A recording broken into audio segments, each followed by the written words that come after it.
السلام علیکم ورحمۃ اللہ وبرکاتہ۔ الحمد للہ رب العالمین والصلاة والسلام علی رسولہ الکریم وعلی آلہ واصحابہ اجمعین۔ محترم ناظرین کرام، آپ دیکھ رہے ہیں ترجمان الکتاب یوٹیوب چینل، وہ چینل جہاں مستند اسلامی کتب سے خالص دینی علم بغیر کسی تعصب اور بغیر کسی تحریف کے آپ تک پہنچایا جاتا ہے۔ آج ہم کتاب آپ کے مسائل اور ان کا حل کے باب صحابہ، صحابیات، ازواج مطہرات اور صاحبزادیہ رضوان اللہ علیہم اجمعین سے ایک نہایت اہم سلسلہ جاری رکھ رہے ہیں۔ گزشتہ ویڈیو میں ہم نے یہ سوال لیا تھا، حضرت علی رضی اللہ عنہ خاموش کیوں بیٹھ گئے تھے؟ اگر نہیں دیکھے تو ضرور دیکھیے۔ اور آج کی ویڈیو میں ہم اگلے 3 حساس سوالات پر روشنی ڈالیں گے۔ طلب میراث کا مسئلہ، حضرت علی رضی اللہ عنہ اور حضرت عباس رضی اللہ عنہ کی باہمی منازعات کی حقیقت،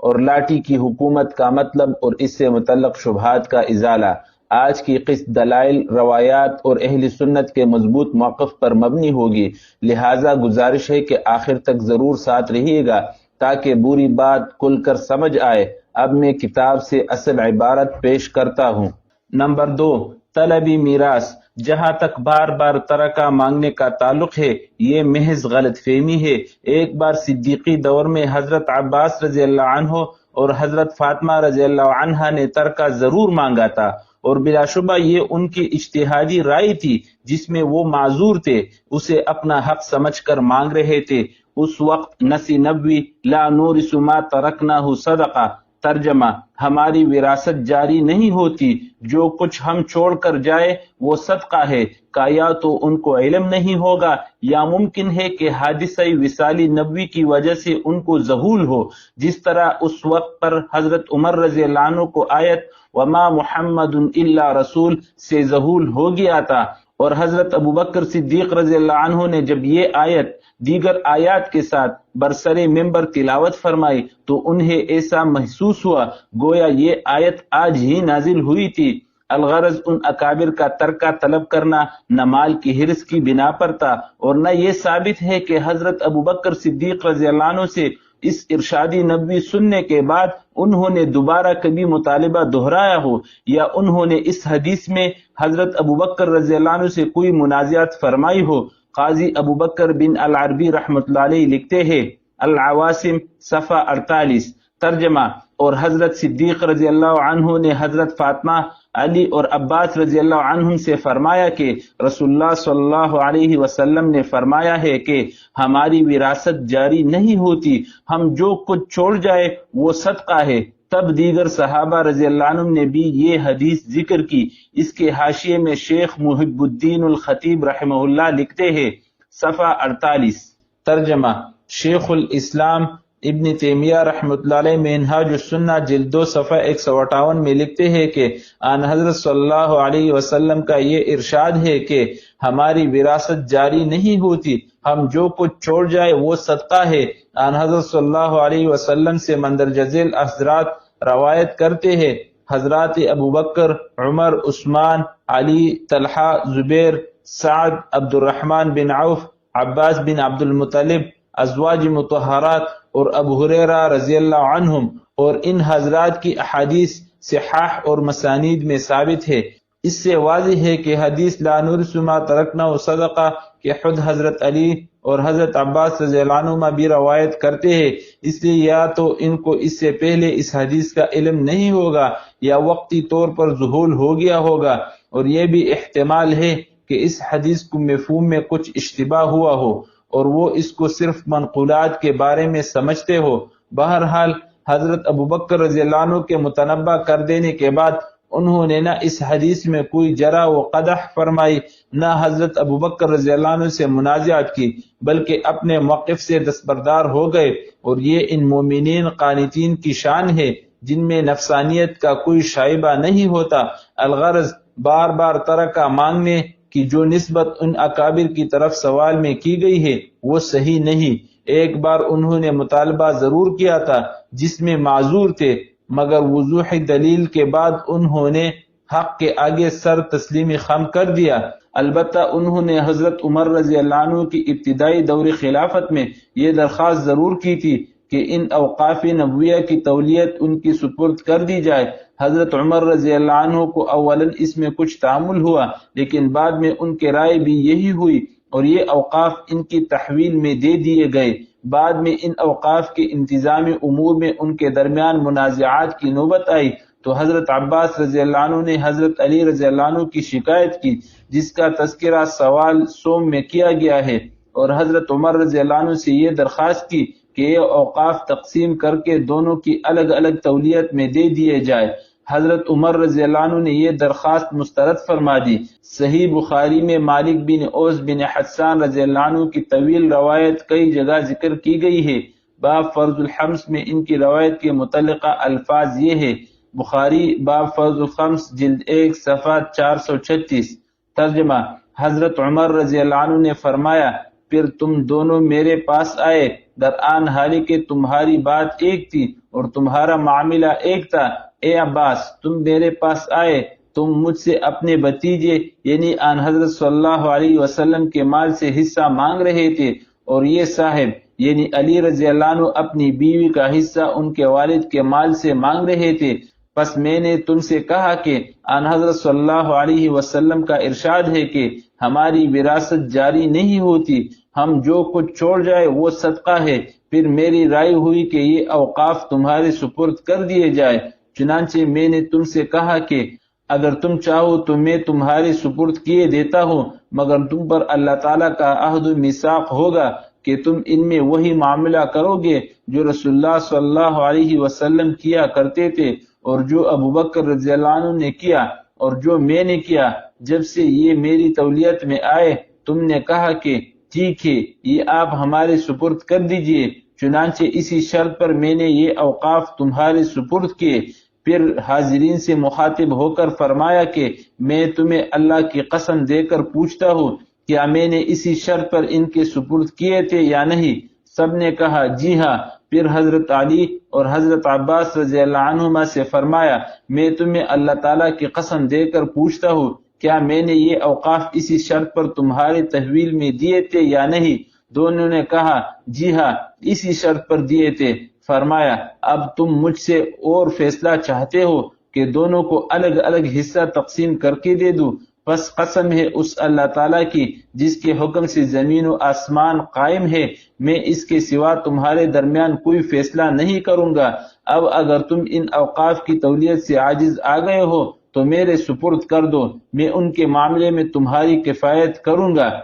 اس روایت کے ابتدائی الفاظ سے یہ وہم ہوتا ہے کہ ان دونوں اکابر نے حضرت عمر رضی اللہ عنہ سے پھر میراث کا مطالبہ کیا تھا، مگر سوال و جواب اور اس روایت کے مختلف ٹکڑوں کو جمع کرنے کے بعد مراد واضح ہو جاتی ہے کہ اس مرتبہ ان کا مطالبہ ترکہ کا نہیں تھا، بلکہ ان کے نزدیک بھی یہ حقیقت مسلم تھی کہ ان اراضی کی حیثیت وقف کی ہے اور وقف میں میراث جاری نہیں ہوتی۔ اس بار ان کا مطالبہ ترکہ کا نہیں تھا، بلکہ وہ چاہتے تھے کہ ان کی تولیت ان کے سپرد کر دی جائے۔ حضرت عمر رضی اللہ عنہ کو اولاً اس میں تعامل ہوا کہ کہیں یہ تولیت بھی میراث ہی نہ سمجھ لی جائے، لیکن غور و فکر کے بعد ان حضرات کی درخواست کو آپ نے قبول فرما لیا اور یہ اوقاف ان دونوں حضرات کے سپرد کر دیے گئے۔ پھر جس طرح انتظامی امور میں متولیان وقف میں اختلاف رائے ہو جاتا ہے، ان کے درمیان بھی ہونے لگا۔ حضرت علی رضی اللہ عنہم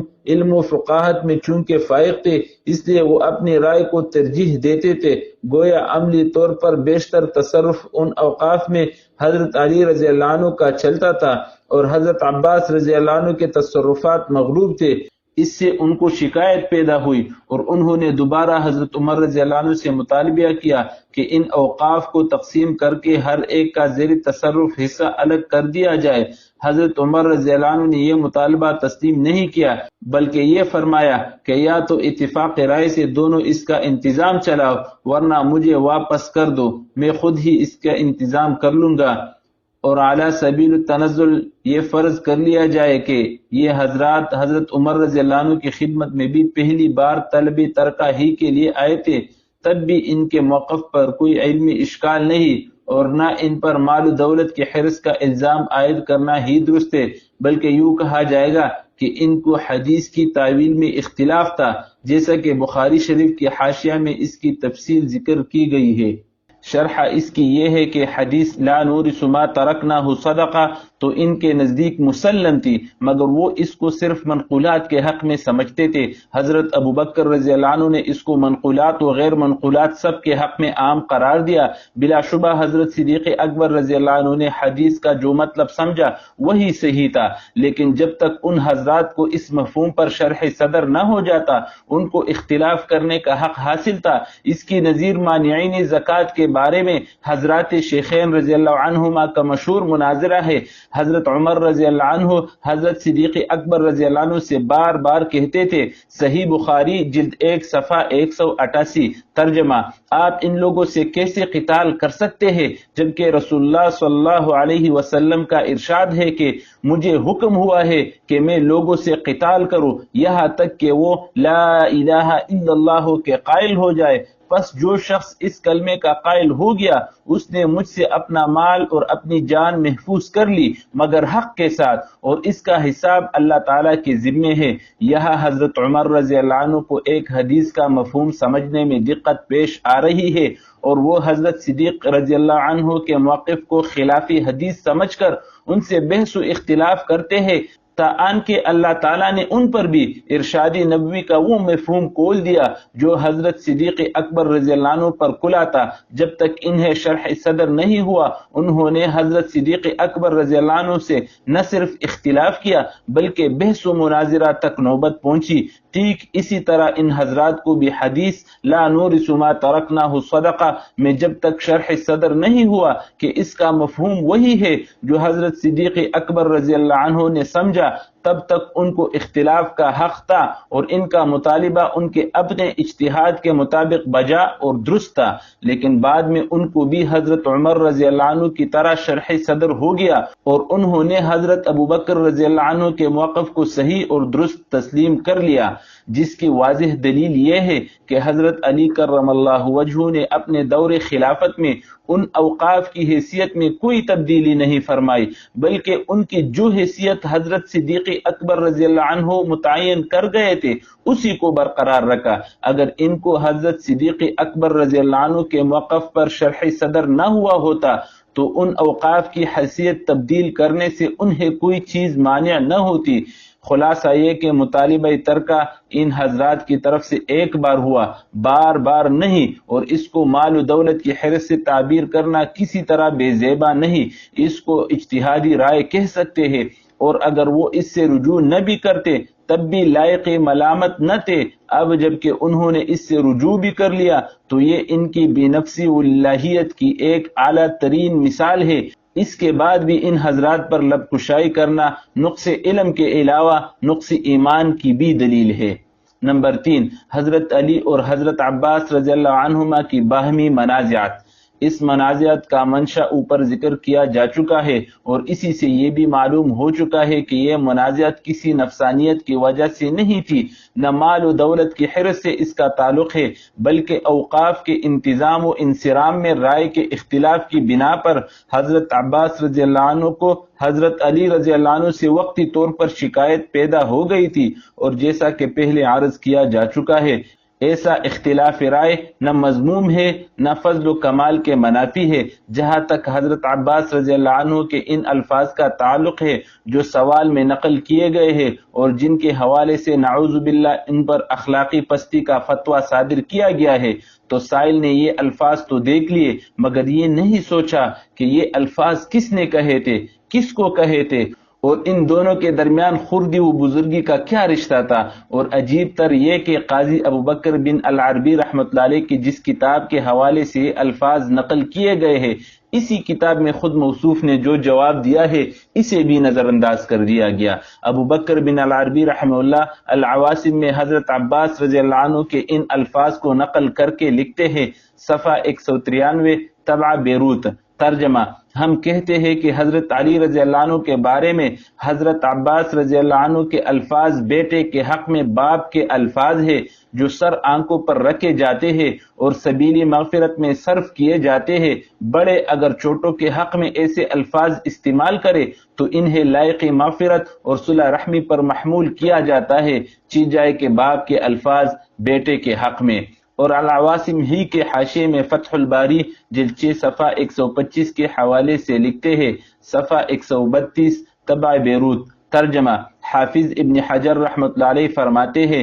کہ کسی روایت میں میری نظر سے یہ نہیں گزرا کہ حضرت علی رضی اللہ عنہ کی جانب سے حضرت عباس رضی اللہ عنہ کے حق میں کچھ کہا گیا ہو، بخلاف اس کے جو عقیل کی روایت میں استباع کے لفظ سے سمجھا جاتا ہے۔ اور مازری رحمۃ اللہ علیہ نے ان راویوں کے طرز عمل کو درست قرار دیا ہے جنہوں نے اس حدیث میں ان الفاظ کے ذکر کو حذف کر دیا ہے۔ مازری رحمۃ اللہ علیہ کہتے ہیں غالباً کسی راوی کو وہم ہوا ہے اور اس نے غلطی سے یہ الفاظ نقل کر دیے ہیں، اور اگر یہ الفاظ محفوظ ہو تو ان کا عمدہ ترین محمل یہ ہے کہ حضرت عباس رضی اللہ عنہ نے یہ الفاظ حضرت علی رضی اللہ عنہ پر ناز کی بنا پر کہے، کیونکہ حضرت علی رضی اللہ عنہ کی حیثیت ان کے نزدیک اولاد کی تھی، اس لیے پرزور الفاظ میں ان کو ایسی چیز سے روکنا چاہا جس کے بارے میں ان کا خیال تھا کہ وہ غلطی پر ہے۔ حافظ رحمۃ اللہ علیہ کی اس عبارت سے مندرجہ ذیل امور منقح ہو گئے۔ اول، حضرت علی رضی اللہ عنہ کی جانب سے حضرت عباس رضی اللہ عنہ کے حق میں کوئی نامناسب لفظ سرزد نہیں ہوا،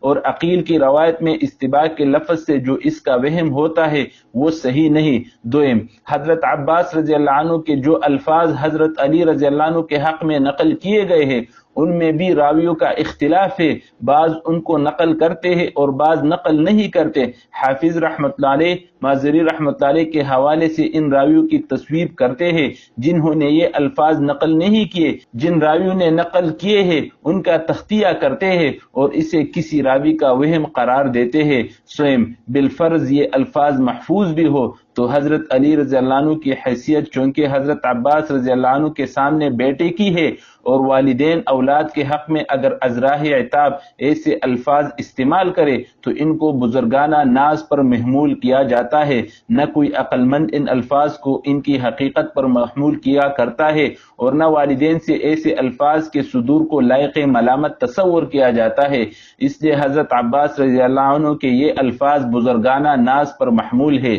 تمہیدی نکات میں حضرت موسیٰ علیہ السلام کے واقعے کی طرف اشارہ کر چکا ہوں۔ حضرت عباس رضی اللہ عنہ کے اس واقعے کو موسیٰ علیہ السلام کے واقعے سے ملا کر دیکھیے، کیا یہ واقعہ اس واقعے سے بھی زیادہ سنگین ہے؟ اگر حضرت موسیٰ علیہ السلام کے اس عتاب و غضب سے ان کے مقام و مرتبے میں کوئی حرف نہیں آتا، تو اگر حضرت عباس رضی اللہ عنہ نے اپنے بیٹے کے حق میں اپنے مقام و مرتبے کے لحاظ سے کچھ الفاظ استعمال کر لیے تو ان پر نعوذ باللہ ثم نعوذ باللہ اخلاقی پستی کا فتویٰ صادر کر ڈالنا میں نہیں سمجھتا کہ دین و ایمان یا عقل و دانش کا کون سا تقاضا ہے۔ بلا شبہ گالی گلوچ شرفاء کا وتیرہ نہیں، مگر یہاں نہ تو بازاری گالیاں دی گئی تھی اور نہ کسی غیر کے ساتھ سخت کلامی کی گئی تھی۔ کیا اپنی اولاد کو سخت الفاظ میں عتاب کرنا بھی وتیرہ شرفاء سے خارج ہے؟ اور پھر حدیث میں آن حضرت صلی اللہ علیہ وسلم کی یہ دعا وارد ہے، اللہم انی اتخذ عندک عہدا لن تخلفنیہ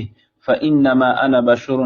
فای المؤمنین اذیتہ شتمتہ لعنتہ جلدتہ فاجعلها له صلاة وزکاة وقربة تقربہ بہا الیک یوم القیامہ۔ صحیح مسلم جلد 2 صفحہ 324۔ ترجمہ: اے اللہ، میں آپ سے ایک عہد لینا چاہتا ہوں، آپ میرے حق میں اس کو ضرور پورا کر دیجئے، کیونکہ میں بھی انسان ہی ہوں۔ پس جس مؤمن کو میں نے ستایا ہو، اسے کوئی نامناسب لفظ کہا ہو، اس پر لعنت کی ہو، اس کو مارا ہو، آپ اس کو اس شخص کے حق میں رحمت و پاکیزگی اور قربت کا ذریعہ بنا دیجئے کہ اس کی بدولت اس کو قیامت کے دن اپنا قرب عطا فرمائے۔ اس حدیث میں آن حضرت صلی اللہ علیہ وسلم نے اپنی طرف سب و شتم کی نسبت فرمائی ہے، جس سے مراد یہ ہے کہ اگر کسی مسلمان کے حق میں میری زبان سے ایسا لفظ نکل گیا ہو جس کا وہ مستحق نہیں، تو آپ اس کو اس کے لیے رحمت و قربت کا ذریعہ بنا دیجئے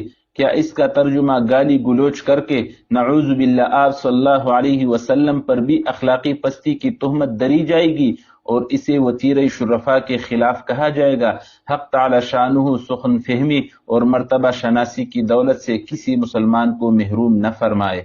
نمبر 4، لاٹھی کی حکومت۔ حدیث کے الفاظ یہ ہے، یعنی بخدا تم 3 دن بعد محکوم ہوں گے۔ صحیح بخاری جلد 2 صفحہ 639 کے حاشیے میں عبد العصا کے تحت لکھا ہے، ترجمہ یہ اس سے کنایہ ہے کہ وہ دوسروں کے تابع ہوں گے، تو شیخ میں اسی طرح ہے۔ حافظ رحمۃ اللہ علیہ فتح الباری میں لکھتے ہیں کہ مراد یہ ہے کہ 3 دن بعد آن حضرت صلی اللہ علیہ وسلم کا وصال ہو جائے گا اور تم پر دوسروں کی امارت ہوگی، اور یہ حضرت عباس رضی اللہ عنہ کی قوت فراست تھی۔ خلاصہ یہ کہ عبد العصا، جس کا ترجمہ نگار نے لاٹھی کی حکومت کیا ہے، مراد اس سے یہ ہے کہ تم محکوم ہوں گے اور تمہاری حیثیت عام رعایا کیسی ہوگی۔ یہاں یہ عرض کر دینا ضروری ہے کہ کنائی الفاظ میں لفظی ترجمہ مراد نہیں ہوتا، اور اگر کہیں لفظی ترجمہ گھسیٹ دیا جائے تو مضمون بونڈا بن جاتا ہے اور قائل کی اصل مراد نظروں سے اوجل ہو جاتی ہے۔ مثلا عربوں میں فلان کثیر الرماد کا لفظ سخاوت سے کنایا ہے، اگر اس کا لفظی ترجمہ گھسیٹ دیا جائے کہ فلاں کے گھر راکھ کے ڈیر ہے، تو جو شخص اصل مراد سے واقف نہیں وہ راکھ کے ڈیر تلے دب کر رہ جائے گا اور اسے یہ فقرہ مدح کے بجائے مذمت کا آئینہ دار نظر آئے گا۔ یہی حال عبد العصا کا بھی سمجھنا چاہیے۔ کرنے والے نے اس کا لفظی ترجمہ کر ڈالا اور عام قارئین چونکہ عرب کے محاورات اور لفظ کے اس کنائی مراد سے واقف نہیں، اس لیے انہیں لاٹھیوں کی بارش کے سوا کچھ نظر نہیں آئے گا۔ ایک حدیث میں آتا ہے، مجمع بحار الانوار جلد 3 صفحہ 610، ترجمہ اپنے گھر والوں سے کبھی لاٹھی ہٹا کر نہ رکھو۔ مجمع البحار میں اس کی شرح میں لکھتے ہیں، جلد 3 صفحہ 610، ترجمہ یعنی ان کی تادیب اور ان کو اللہ تعالیٰ کی طاعت پر جمع کرنے کا کام کبھی نہ چھوڑو۔ محاورے میں کہا جاتا ہے کہ فلاں نے لاٹھی چیر ڈالی، یعنی جماعت سے الگ ہو گیا۔ یہاں آن حضرت صلی اللہ علیہ وسلم کی مراد لاٹھی سے مارنا نہیں بلکہ یہ ایک ضرب المثل ہے۔ یہاں عصا سے معروف لاٹھی مراد نہیں بلکہ ادب سکھانا مراد ہے، اور یہ مارنے پیٹنے کے بغیر بھی ہو سکتا ہے۔ اسی طرح عبد العصا میں بھی معروف معنوں میں لاٹھی مراد نہیں۔ نہ لاٹھی کی حکومت کا یہ مطلب ہے کہ وہ حکومت لاٹھیوں سے قائم ہوگی یا قائم رکھی جائے گی، بلکہ خود حکومت و اقتدار ہی کو لاٹھی سے تعبیر کیا گیا ہے، اور مطلب یہ ہے کہ تم دوسروں کی حکومت کے ماتحت ہوں گے۔ حضرت علی رضی اللہ عنہ آن حضرت صلی اللہ علیہ وسلم کی عزیز و خویش اور آپ کے پروردہ تھے، اس لیے آن حضرت صلی اللہ علیہ وسلم کے زیر سایہ ان کی حیثیت گویا ایک طرح سے شہزادی کی تھی۔ اگر یہ تعبیر سوئی ادب نہ ہو، حضرت عباس رضی اللہ عنہ ان کو جو کچھ کہہ رہے ہیں وہ یہ ہے کہ 3 دن بعد آن حضرت صلی اللہ علیہ وسلم کا سایہ عاطفت اٹھتا محسوس ہو رہا ہے، اس کے بعد تمہاری حیثیت ملت اسلامیہ کے عام افراد کیسی ہوگی؟ اللہم ارزقنا حب الصحابت وفقہہم وفہمہم۔ اے اللہ ہمیں صحابہ کرام رضوان اللہ علیہ مجمعین کی محبت، ان کا علم، ان کی سمجھ اور ان کا عدل عطا فرما۔ اے اللہ امت کو فرقہ واریت، جھوٹے پروپیگنڈے اور تاریخی فتنوں سے محفوظ فرما، آمین۔ آج کا سوال، کیا آپ سمجھتے ہیں کہ صحابہ کرام رضی اللہ عنہم کی باہمی اختلافات کو منفی رنگ دینا آج کے دور کی سب سے بڑی غلط فہمیوں میں سے ہے؟ اپنی رائے کمنٹ میں ضرور لکھیے۔ اگر آج کی ویڈیو فائدہ مند لگی ہو تو لائک کرے، شیئر کرے اور کمنٹ کرے، اور ترجمان الکتاب کو سبسکرائب کرنا نہ بھولیے تاکہ اگلی قسط جس میں باقی 2 سوالات ہوں گے سب سے پہلے آپ تک پہنچے۔ جزاکم اللہ خیرہ، والسلام علیکم ورحمۃ اللہ وبرکاتہ۔